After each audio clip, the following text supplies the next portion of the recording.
kita di sini mau menayangkan sebuah video wawancara kepadatan penduduk. Langsung aja ya kita cek videonya.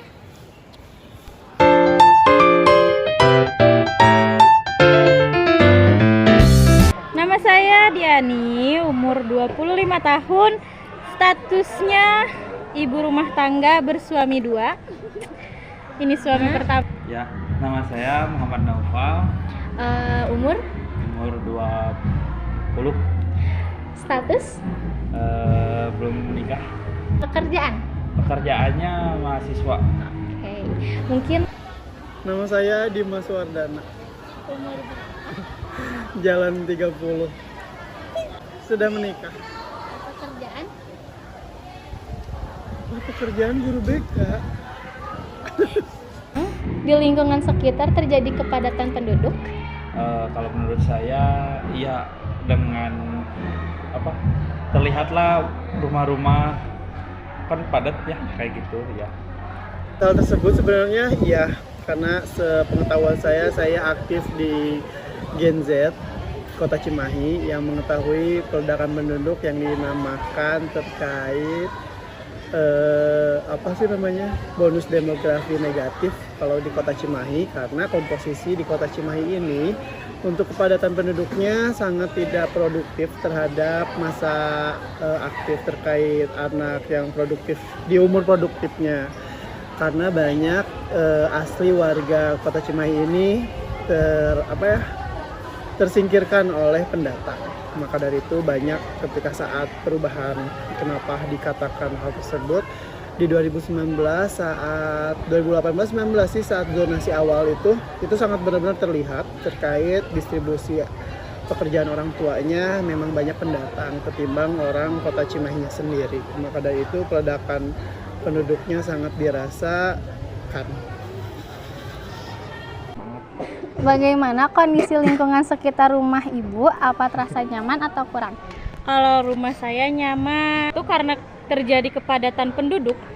Ketika lingkungan rumah terjadi kepadatan penduduk, pasti rasa nyaman pun tidak ada. Yang kedua, akan terjadi sebuah kesenjangan sosial. Coba, kesenjangan sosial itu apa, sayang? Nyimpen motor di depan teras langsung hilang. Nah, gitu. Saking itu padatnya. salah satu ketidaknyamanannya ya. Jadi Saking padatnya. curanmor ada ya, sayangnya, gitu. Curanrek. Jadi ketika adanya kepadatan penduduk itu akan menimbulkan ketimpangan sosial, yakni adanya gap antara si kaya dan juga Si miskin. Si warung. Saya tinggal di perumahan, sehingga untuk lingkungan tersebut saya rasa nyaman karena masih di lingkungan daerahnya di Cipatik Soreang. Rumah saya jauh di perumahan baru di Bumi Citra Indah yang lokasinya itu dikelilingi oleh pegunungan, makanya masih asri. Apakah lingkungan rumah Bapak pernah terkena banjir atau longsor? Karena saya pendatang baru yang pindah ke daerah tersebut, untuk longsor kayaknya ada titik longsor juga sih sebenarnya, karena di situ lewat Cihanjuang yang dimana ada jembatan juga. Terus kalau longsor memang sih namanya bukit atau pertanahan yang menjadi pegunungan. Untuk terkait longsornya sih jarang juga, paling pengerukan tanah kalau di daerah situ mah banyak bukit-bukit yang hilang karena tanahnya dikeruk seperti itu. Pernah, udah lama sih, pernah. kira-kira pada tahun berapa? Waktu SD, Oh, SD. SDT 2000, lupa, 2012, iya 2011 ya. Karena di rumah saya tidak ada kepadatan, jadi tidak ada banjir. Mungkin kalau berbicara rumahnya terjadi kepadatan, banjir itu pasti terjadi. Tapi kalau di rumah saya, karena suami saya memberi saya fasilitas yang baik, jadi alhamdulillah tidak pernah terkena banjir. Hanya saja banjir air mata ya, sayangnya. Maaf ya saya. Iya. Apakah kepadatan penduduk mempengaruhi kualitas hidup masyarakat? Iya, karena semakin banyak orang, semakin banyak juga hal yang bisa kita pelajari. Jadi orang-orang tuh bisa mempelajari dari orang-orangnya sekitar gitu. Ya. Jadi sifat perilaku orang-orang teh tergantung lingkungannya juga gitu. Menurut Bapak, apa penyebab dari kepadatan penduduk di sekitar lingkungan Cimahi? Oke. Selama saya bekerja di Kota Cimahi, memang betul Kota Cimahi ini adalah wilayah kota yang ada di dalam perbatasan Kabupaten Kota Bandung, Kabupaten Bandung Barat. Dan hal tersebut sangat menjadikan irisan dari perwilayahannya gitu. Dan kependudukan tersebut kenapa meledak dalam dalam distribusi kependudukannya, yaitu yang pertama, luas wilayah Kota Cimahi itu ya segitu-gitunya, tapi banyak banget yang menjadi pendatang, sehingga banyak di area yang mungkin kalau dulu teman-teman tahu wilayah Kota Cimahi ini banyak anak-anak yang terlantarnya, atau mungkin banyak yaitu dari mulai pendatangnya itu tidak lebih memaksimalkan bahwa mereka itu merantau tuh harusnya kan memiliki penghasilan, tapi ternyata kan menjadi pekerjaan pemikiran untuk pemerintah sosial itu sendiri yang tidak didistribusikan juga sih sebenarnya.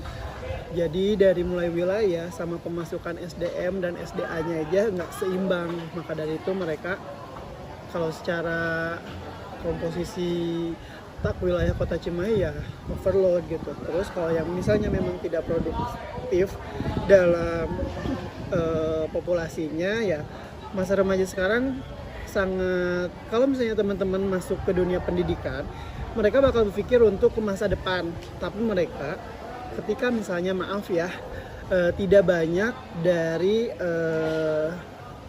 orang tua dengan jenjang pendidikan rendah, katakan saja misalnya SD atau tidak sama sekali sekolah, dan mereka mempunyai anak, terus sekarang sudah banyak program sekolah yang gratis, tapi anaknya mungkin dengan kapasitas orang tua seperti itu, anak juga mungkin tidak sepanjang pemikiran anak-anak yang bersekolah yang memiliki kapasitas orang tua punya jenjang minimal SMP SMA gitu. Maka dari itu di sini kebanyakan ya anak-anaknya itu sendiri yang misalnya harusnya bisa melanjutkan sekolah minimal SMA, itu nggak kepikiran buat ngelanjutin, apalagi buat kerja. Sedangkan kerja kan perlu keahlian. Dan kalau misalnya lebih ke global nih, apalagi pemerintah atau presiden sendiri membuat kartu